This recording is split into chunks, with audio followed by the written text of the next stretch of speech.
Ən dadlı və sərfəli pirajkinin hazırlanması. İlk öncə 1 kiloqram kartofu qaynadıb suyundan biri qaynar, digəri ilıq olmaqla 2 stəkan ayırırıq. Qaba 1 stəkan un əlavə edib üzərinə qaynar kartof suyunu əlavə edirik. 2-3 dəqiqə yaxşıca qarışdırırıq ki, topak qalmasın. Sonra üzərinə 1 yemək qaşığı şəkər tozu, 20 qram maya və ilıq kartof suyunu əlavə edib üzərini örtüb, üzəri köpüklənənə qədər 5 dəqiqə gözlədirik.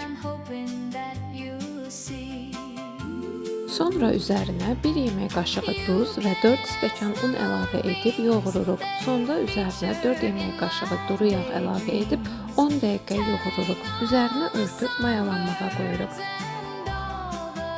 Soğanı xırda-xırda doğrayıb qızarana qədər qovururuq. Kartof və duz əlavə edib qarışdırırıq.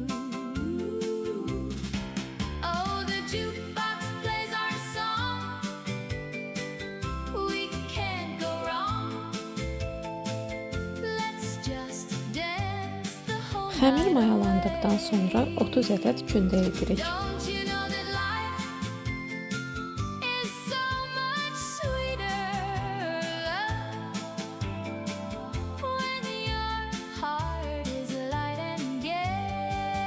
İlk kündədən başlayaraq xəmirin içini doldururuq.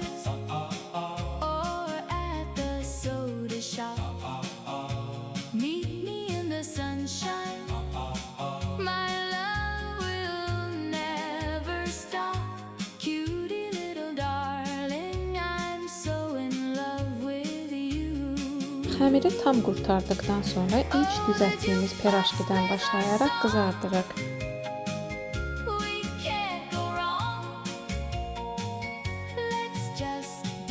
Sosun reseptini qeyd etmişəm. Bu sosla pirajki çox dadlı olur.